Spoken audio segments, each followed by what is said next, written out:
오늘은 흔히들 겪으시는 질환 중에 하나인 멀미에 대해서 이야기를 드리도록 하겠습니다. 영어로는 모션 시크니스라고 얘기를 하게 되고, 멀미는 머리가 움직이거나 또는 시각적으로 큰 움직임을 보았을 때 발생하는 메스꺼움, 어지럼증, 피로감을 통틀어서 이야기하는 질환입니다. 역사적으로 되게 유서 깊은 질환이라고 보시면 되는데, 사람의 이동수단을 사용하기 시작한 고대로부터 보고된 질환입니다. 수레멀미, 배멀미 이런 식으로 불렀었고요. 여러 가지 이제 군사 영웅들도 이런 걸로 많이 고통받았다는 기록이 있을 정도로 아주 오래된 문제죠.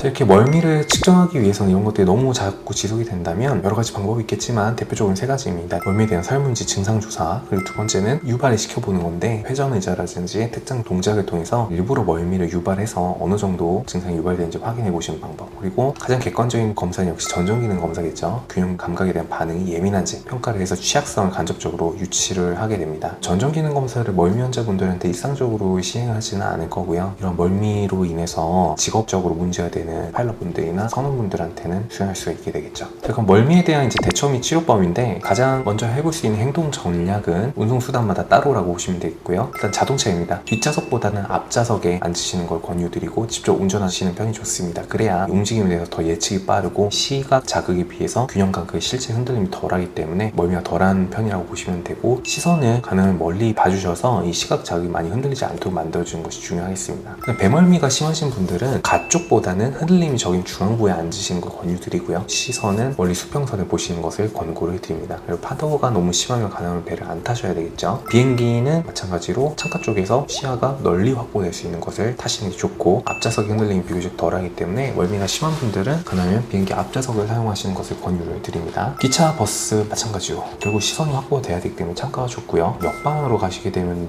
보는 시선과 균형 감각이 완전히 틀어지기 때문에 좋지 않습니다. 운송수단의 진행 방향과 내가 앉는 방향이 똑같은 순방향의 좌석을 택하시는 것을 권유드리고, 운전하시는 분들 보면은 언제 가속 회전 감속할지 본인이 미리 알고 있기 때문에 예측 모델이 작동해서 멀미가 덜하기 때문에, 앉았을 때 너무 어지럼증이 심하다 하시는 분들은 운송수단을 이렇게 보면서 어디로 움직이겠다라고 머릿속에 상상을 하고 계시면은 조금 더 감각에 대해서 예측력이 높아지면서 멀미가 줄어드는 효과를 가질 수가 있습니다. 음식 같은 경우는 오히려 너무 공복을 유지하시는 것은 멀미에 좋지는 않고요. 빵이나 바나나 등으로 가볍게 드시는 것이 좋습니다. 기름지거나 매운 음식 자체가 속 불편감을 유발하는데, 여기에다가 어지럼까지 겹쳐오면 멀미가 더 심해지기 때문에 너무 무거운 음식은 피하는 것을 권유를 드립니다. 그리고 두 번째는 멀미 유발하는 상황이 예상이 되면 약을 사용해서 예방을 하시는 것도 도움이 됩니다. 출발 30분 전에 복용을 하시는 것을 권고드리고요. 장히스타민 계열 약, 흔히 사용되는 멀미약이고 졸림이 있을 수 있으니 주의를 해주셔야 되겠습니다. 프로메타진, 심하신 분들은 이제 벤조다이아제펜이라는 항정신약을 사용할 수는 있는데, 졸음이 많이 오기 때문에 굳이 멀미 때문에 여기까지 쓰지는 않는 편이고, 가장 많이 쓰시는 건 균밑에 같이 스코폴런의 패치를 붙이게 되면 며칠간 효과가 지속되기 때문에 꾸준히 예방을 하시고 싶을 때 사용할 수가 있겠습니다. 그 외에도 이제 편도통 심한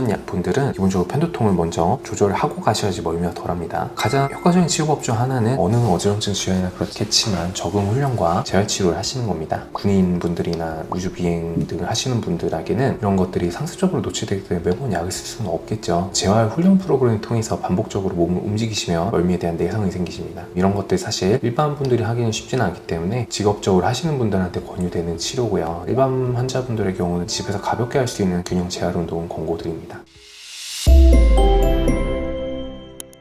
자, 결론적으로 이 멀미는 누구나 한 번쯤은 겪을 수 있는 흔한 증상입니다. 저도 많이 겪는 편이기도 하고요. 대부분은 이제 이런 행동 정략, 약물, 재활 훈련 같은 방안을 적절하게 결합하시면 크게 개선이 될 수가 있고, 팁으로는 운송수단의 이동 경로를 먼저 예측하면서 생각을 해보시면 멀미로 인한 불편이 조금 줄어든 효과가 있다는 걸 보시면 되겠습니다.